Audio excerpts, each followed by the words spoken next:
नमस्ते और लिंक पर एक और एमसीओ अपडेट में आपका स्वागत है। हाँ, कीमत में वर्तमान में थोड़ी बहुत गिरावट देखी जा रही है, इसलिए हम यहाँ संरचनाओं के बारे में थोड़ी बात करना चाहते हैं। आप जानते हैं क्या कुछ बदला है, क्या कुछ बदल रहा है? क्या हमें अपनी तरंग संरचना हमारे प्रस्तावित परिदृश्यों को समायोजित करने की आवश्यकता है? और इसका उत्तर अभी तक नहीं है, लेकिन विशेष रूप से छोटे समय सीमा पर हमें प्रासंगिक स्तरों और परिदृश्यों पर पूरा ध्यान देने की आवश्यकता है। यहाँ इस समय बड़े समय सीमा पर यह अपरिवर्तित है, परिदृश्य अपरिवर्तित रहते हैं और मेरी टिप्पणी भी अपरिवर्तित रहती है, जिसका अर्थ है कि हमने अब तक अप्रैल के निचले स्तर से केवल 3 तरंगों की चाल देखी है, जो अभी तक औपचारिक रूप से पुष्टि नहीं करता है कि दैनिक चार्ट के दृष्टिकोण से कोई निम्न स्तर स्थापित किया गया है, कि 7 अप्रैल को कोई निम्न स्तर स्थापित किया गया है। भले ही मैं इसे ऐसे मान रहा हूं जैसे कि कोई निम्न स्तर स्थापित किया गया है, लेकिन यह समझना महत्वपूर्ण है कि कौन सी तरंग संरचना विकसित हो रही है और इसके निहितार्थ क्या हैं। इसलिए एमसीओ केवल बाजार विश्लेषण के बारे में नहीं है। मैं इस प्रारूप में यथासंभव हर वीडियो में सिखाने और शिक्षित करने का भी प्रयास करता हूं, लेकिन इसलिए हमें उस संरचना के बारे में बात करने की आवश्यकता है जो छोटे समय सीमा पर विकसित हो रही है, ताकि आप निहितार्थों को समझ सकें। हालांकि कुल मिलाकर बड़ी तस्वीर के अनुसार $6.90 से $10.67 का क्षेत्र महत्वपूर्ण समर्थन बना हुआ है। मैं ऊपरी भाग को हटा दूंगा, हमें इसकी आवश्यकता नहीं है। मैं चार्ट को साफ रखने का प्रयास करता हूं। महत्वपूर्ण यह है कि हाँ, हमने फिबोनाची समर्थन पर प्रतिक्रिया देखी है, लेकिन प्रतिक्रिया, जैसा कि मैंने कहा, अब तक केवल 3 तरंग ऊपर की ओर बढ़ना है। भले ही हम नीचे जाएं, भले ही दैनिक चार्ट के दृष्टिकोण से एक और कम फॉर्म हो, यह केवल शोर होगा, इससे कुछ भी नहीं बदलेगा। इसका मतलब केवल यह होगा कि कीमत एक बार समर्थन का परीक्षण कर रही है। यह वह क्षेत्र है जहां तेजी के परिदृश्य में कीमत को आदर्श रूप से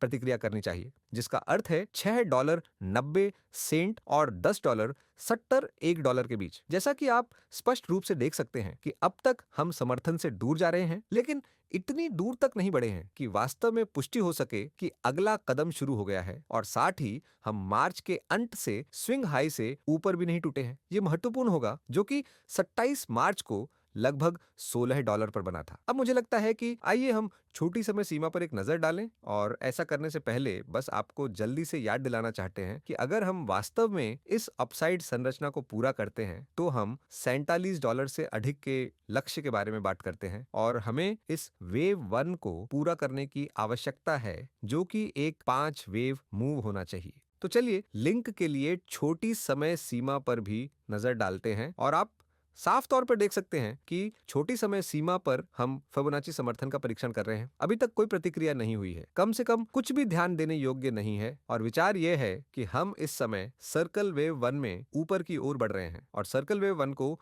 5 तरंग पैटर्न होना चाहिए। इसलिए आप देख सकते हैं कि हम वास्तव में केवल आधे रास्ते पर हैं, जब हम यहाँ शायद 18.47 के आसपास होंगे, जो 5 तरंगों में 161.8 फिबोनाची विस्तार है। वास्तव में तभी हमें इस बात की पुष्टि होगी कि 7 अप्रैल को वहां एक अधिक महत्वपूर्ण निम्न स्तर बना है। बहुत ही कम समय में मैं देख रहा हूं कि क्या बाजार इस फिबोनाची समर्थन क्षेत्र में कोई प्रतिक्रिया उत्पन्न कर सकता है। मैं संभावित 5 तरंगों की चाल के रूप में ऊपर की ओर बढ़ने पर नजर रख रहा हूं, जो अभी भी विकास में है, लेकिन हमें सभी 5 तरंगों को पूरा करने की आवश्यकता है, ताकि यह पुष्टि हो सके कि हम वास्तव में नीचे पहुंच चुके हैं, और अगली पुल बैक सर्कल तरंग 2 में एक अवसर हो सकती है। क्योंकि अगर हमें 5 तरंगें मिलती हैं तो उस तरंग 2 को उच्चतर निम्न स्तर पर रहना चाहिए। जब तक हमें 5 तरंगें नहीं मिलती, तब तक संरचना नाजुक बनी रहती है। यह आवेगपूर्ण नहीं है। इसका क्या मतलब है? ठीक है, अगर यह आवेगपूर्ण नहीं है तो इसका मतलब है कि समग्र संरचना बेहद नाजुक बनी हुई है और रास्ते में बदलाव के अधीन है। यह अविश्वसनीय है, और आप एक विकर्ण पर भरोसा नहीं कर सकते जो विकास में है। हालांकि